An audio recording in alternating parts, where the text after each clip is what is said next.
Stop at Walters before or after this Saturday night's DC United match at nearby Audi Field. Walters is open all day and night across the street from Nationals Park. Summer's here, and it's time to bring the heat in a new Honda. Check out the Civic, Accord, or HR-V during the Honda Summer Event.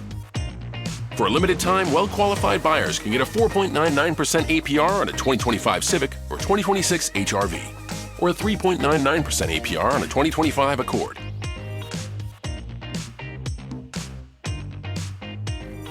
See dealer for financing details. Exclude Civic Si and Type R.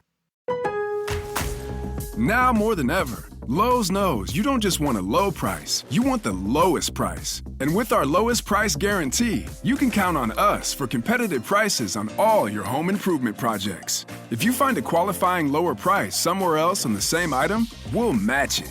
Lowe's, we help, you save. Price match applies to same item, current price at qualifying retailers. Exclusions and terms apply. Learn how we'll match price at lowes.com/lowest price guarantee.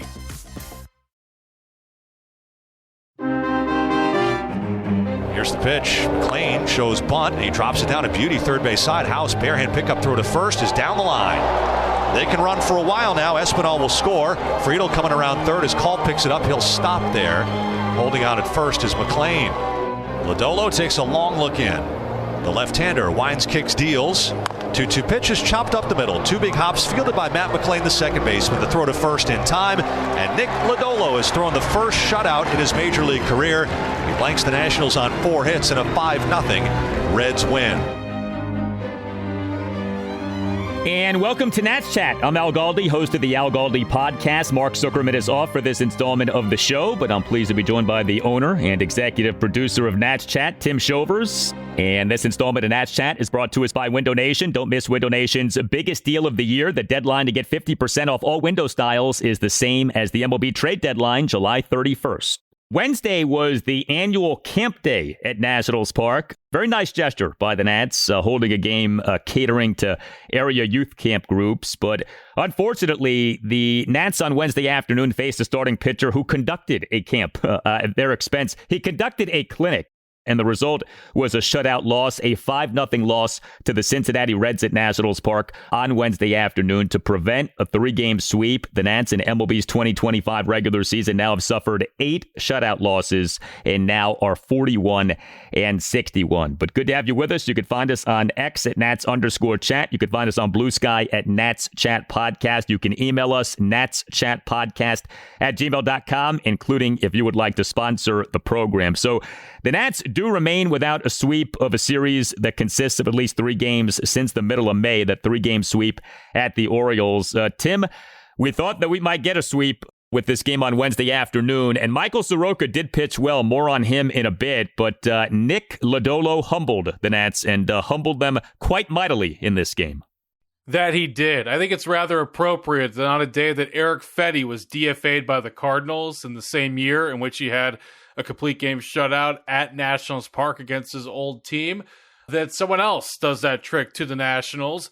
Nick Lodolo was the third person to do so in the 2025 MLB season, and you could tell right away, Al, that Lodolo was going to have his day, and there was a base running mistake early on by James Wood, and that kind of was it for the offense on Wednesday. Yes, it was. By the way, Eric Fetty and Jeimer Candelario, notable ex-Nats who have been DFA'd so far this season. I'm not sure what the deal is with that. You know, I looked this up with the Nats. So as I said, 8 shutout losses now. But what's also true is that the Nats have scored at least 10 runs in 10 of the team's 41 wins. So 8 of the 61 losses have been shutout losses. 10 of the 41 wins have been games in which the Nats scored at least 10 runs in each game. We've talked about the feast or famine nature of this offense, but I feel like that stat really highlights that.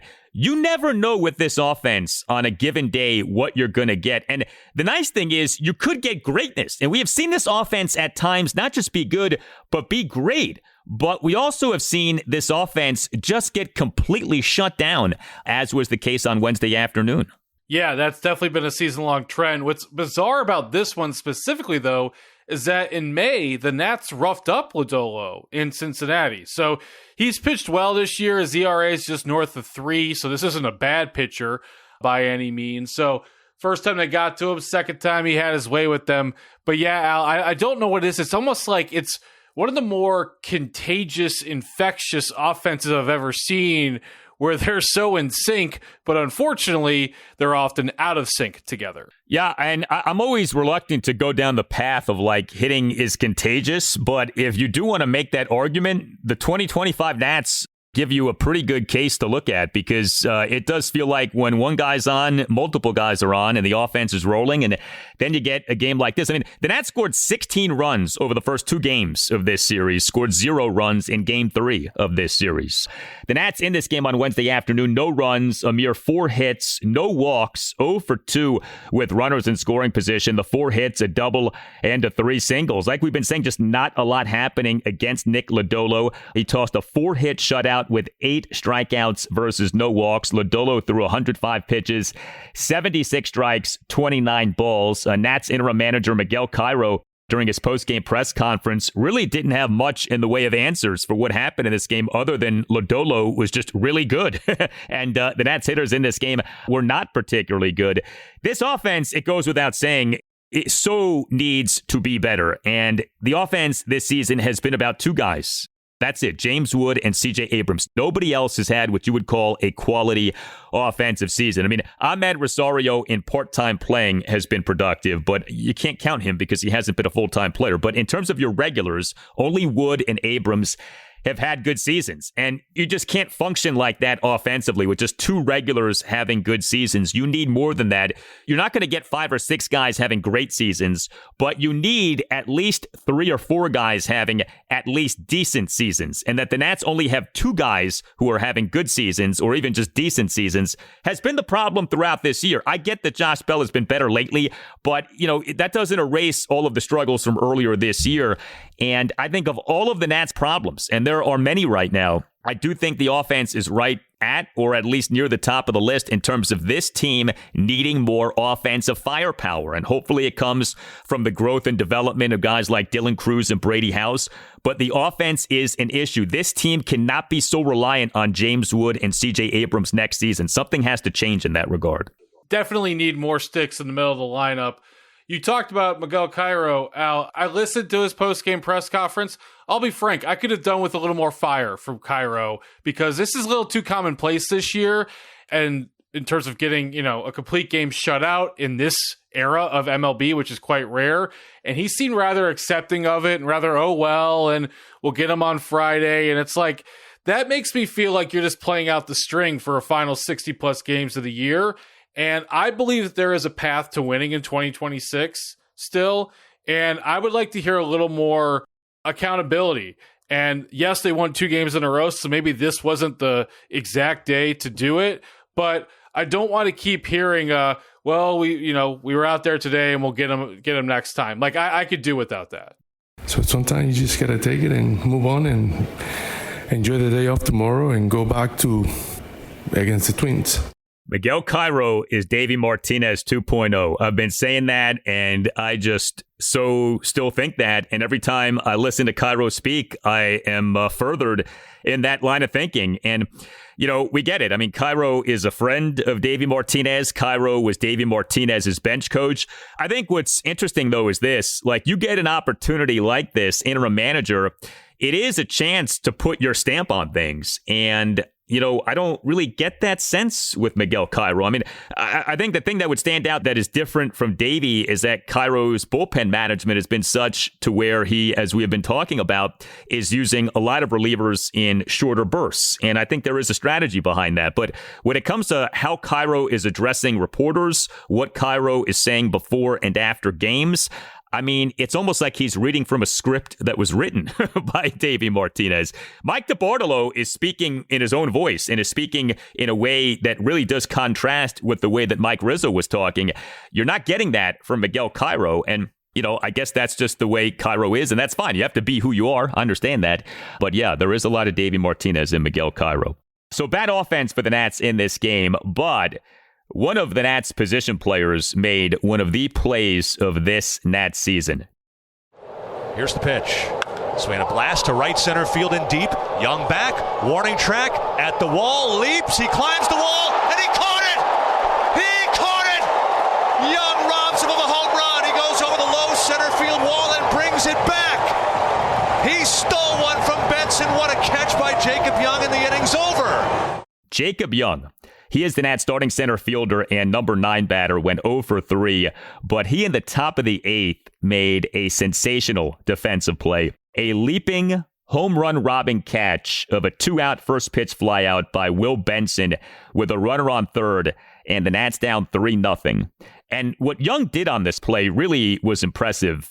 He planted his right cleat into the wall in order to spring himself further up while leaping, and Young made the catch not just above the wall, but also beyond the wall. So it's not just that he went up above the wall, he extended that glove beyond the wall. I mean, this was a clear home run robbery by Jacob Young. What an incredible play by Young. I think the most impressive part of it, and this speaks to his athleticism, is that he made this play look rather routine. It's more incredible than it came off on camera, I think, especially knowing the layout of exactly where he made that catch in that part of the outfield. Dave Jagler immediately said that it's either this or Denzel Clark of the Athletics for catch of the year. So I recommend everyone go kind of look that up and so sort of be a judge for yourself on that one. But yeah, that was a really, really cool to see. A nice reminder, emphatic reminder from Jacob Young to everyone that, hey, I'm a fantastic fielding center fielder.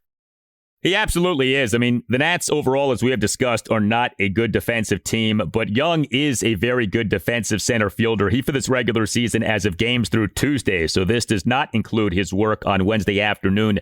Number 6 among all qualified center fielders in MLB in StatCast, outs above average at +8. And I do think it is significant that we have a metric like that saying what it is saying about Jacob Young, because he last season rated so well that there was a part of me, and I'm guessing of others, that said, okay, this is awesome what he's doing, but is this really who he is? Like, is he really this good defensively? Victor Robles in 2019 rated exceptionally well defensively and then never rated that well again during his time with the Nats. Well, Jacob Young for a second consecutive season is rating as one of the best defensive center fielders in the majors. So he's legit. Like, this guy is a legitimate plus defensive center fielder. The offense still needs to be better. We get that, but the defense plays, man, and wow, what a play by Jacob Young on Wednesday afternoon. Hey, it's Al Galdi for Window Nation. The dog days of August are right around the corner. The humidity is rather thick. You've got the AC running on blast, the fans on, and the shades closed, but the heat still seems to be seeping into your home. That is, until you replace your old, drafty windows with energy-efficient, top-quality windows from Window Nation. And right now, you can get 50% off all window styles plus 0 interest for 5 years. You heard that right. With Window Nation, you won't pay any interest until 2030. Call 866-90-NATION or visit windownation.com and tell Window Nation that you want the deal that you heard about from Al Galdi on the Nats Chat podcast. Also, know this, Window Nation will get the job done in a day or less. Window Nation's installation crews have over a decade of experience, so you can feel comfortable knowing that your windows are installed right the first time. Don't procrastinate another day. Save yourself another month of living in discomfort. Don't miss Window Nation's biggest deal of the year, 50% off all window styles now through July 31st. And remember, that comes with 0 interest until 2030. 866-90-NATION or windownation.com. That's 866-90-NATION or windownation.com. And tell Window Nation that you want the deal that you heard about from Al Galdi on the Nats Chat podcast. Tim Shover's here to tell you about Babbel.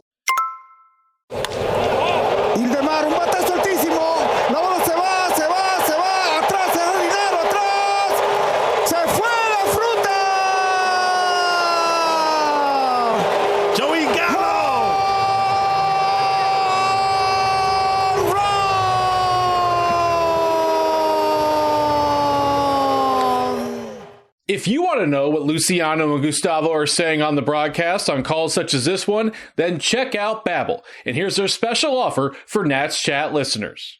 60% off subscriptions at babbel.com/natschat. Get up to 60% off at babbel.com/natschat. That's spelled BABBEL.com/natschat. Babbel.com/natschat. Rules and restrictions may apply. Ready to rack to school and save big? Get to your Nordstrom Rack store today for thousands of deals from just $20. Because I want to look fresh. How did I not know Rack has Adidas? I got a new backpack. Score everyone's favorite denim, sneakers, boots, and activewear from Nike, Levi's, Steve Madden, Madewell, and Free People. Great brands, great prices. Everyone's got a reason to rack. Shop Nordstrom Rack and make it the best school year ever.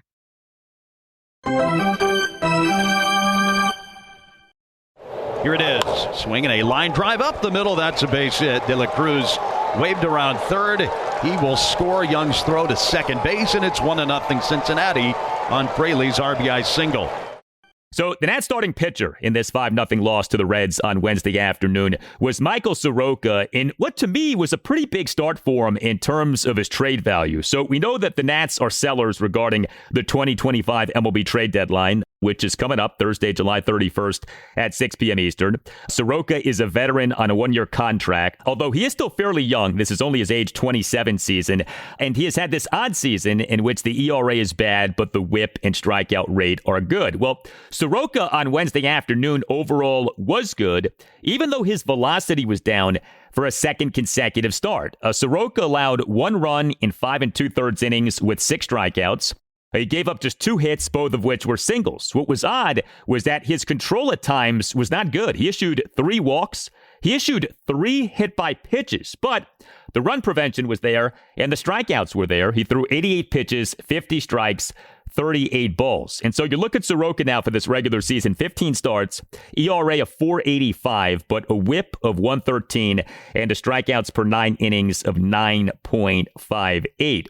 You do wonder what's going on with his velocity, and you do wonder if that might impact his trade value, but he, over his last 2 starts, has been effective. His previous outing came in the Nats' 7-2 loss to the San Diego Padres at Nationals Park this past Friday evening. 1 run in 5 innings, despite not having his best stuff in that game.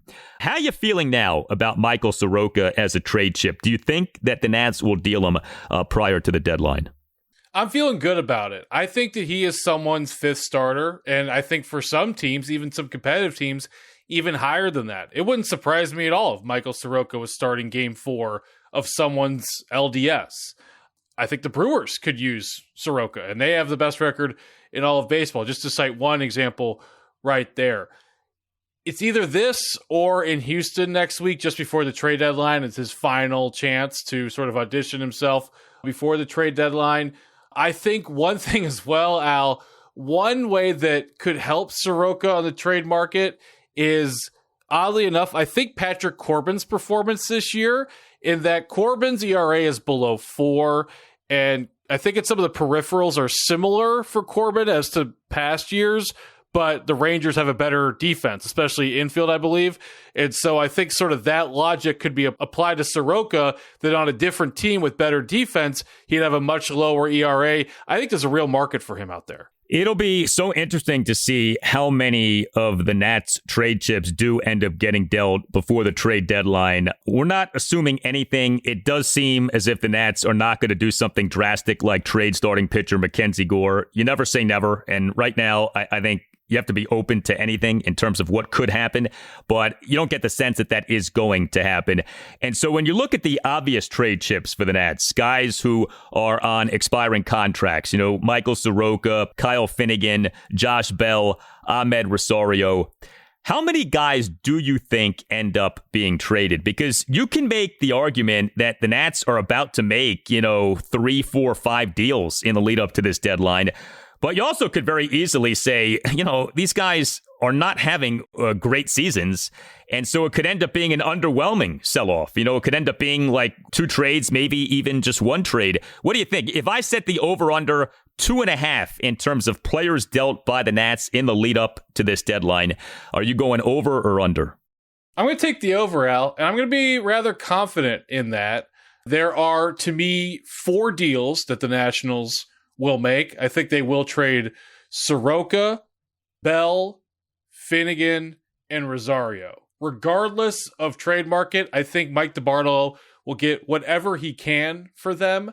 One is for him, just self-interest, a chance to show what kind of wheeler and dealer he can be. This is his chance to audition for this job and also another job, should he not get the interim tag pulled off for him on this one. So I don't think there's any reason whatsoever to keep any of those 4 guys on the roster come August 1st. I think it's in everyone's best interest to move on. So I'm feeling good about the over there, Al. Yeah, I'm with you. I would go over as well. And I wonder, like, Alex Cole, is it possible he could be a trade chip? He's had a decent season when he has played. There's also the possibility that we overestimate the guys who we have become familiar with and see on a fairly regular basis. But yeah, I mean, there's no reason for the Nats to be conservative here. Like, this whole thing could get blown up. We don't know. And so if you are Mike DeBartolo, like you said, and you are auditioning to have that interim tag removed, I think you're going to be aggressive in trying to get a bunch of deals done. We also should say this, too. I mean, the deadline is Thursday, July 31st at 6 p.m. Eastern. That doesn't mean that all of the trades happen on Thursday, July 31st. Like, trades already have been happening in MLB and could be happening with the Nats over the next few days. Like, this weekend could be a trade or trades. Monday, Tuesday, Wednesday, we could have Nats trade activity. So we shall see. The Nats bullpen in this 5-0 loss to the Reds on Wednesday afternoon. Not good. 4 Nats relievers combined to allow 4 runs, 3 earned in 3 1/3 innings. Cole Henry faced 3 batters and got 2 outs. Connor Pilkington, for a second time in as many games here, very good. He faced 3 batters. He got 3 outs. But Jackson Rutledge allowed 2 runs in 2/3 of an inning. He, in the top of the 8th, allowed 2 runs on a double, 2 singles, and a sac fly. And Andre Laura allowed 2 runs, 1 earned in 1 inning. He, in the top of the 9th, allowed 2 runs, 1 earned on 2 singles, a walk, a throwing error by third baseman Brady House, and a double play. It is really unfortunate what is happening with Jackson Rutledge. So, a guy who was taken with the number 17 overall pick in the 2019 MLB draft, struggled as a starting pitcher. This season has been transitioned to being a relief pitcher. He initially was doing pretty well as a reliever for the Nats at the major league level, but things have really come apart at the seams here. Rutledge now for this regular season at the major league level, 35 games, 45 1/3 innings, ERA of 6.55, whip of 1.59. He couldn't cut it as a starter. And right now, he's not cutting it as a reliever. He has good stuff, but it's just not translating to him being an effective major league pitcher. I think the only thing keeping him on the roster right now is that he was drafted in the first round. That was in a different era now. I don't think there's any trade market, certainly, for Jackson Rutledge at this point. So where I'm going with this is, I'm curious where the next few months are for Rutledge. And it might be that this is his last year with the Nats, and then someone picks him up in hopes that they can turn the first round talent with a change of scenery. But we're running out of options here. Well, you think about if the Nats do go with a brand new head of baseball operations this offseason. So Mike DeBartolo does not get the job for whatever reasons, and an outside person is brought in to run Nats baseball ops. What we see in sports all the time, and we have seen it here locally in recent years, is that when the new person in charge comes in, that new person shows zero loyalty to players who have been here and players who have been drafted by the team. And so you will not see any sort of emotional ties to, oh, well, we drafted him, and so we still want to try to get something out of him. Like, there will not be that in effect if an outside person is brought in to run Nats baseball ops. And like I said, we've seen that with other area teams. We have seen that in the way that Adam Peters has run the Commanders. We have seen that in the way that Michael Winger and Will Dawkins are running the Wizards, where they cut ties with a bunch of guys who are on the roster that those new heads of operations inherit. And so, yeah, like, I do wonder about a Jackson Rutledge.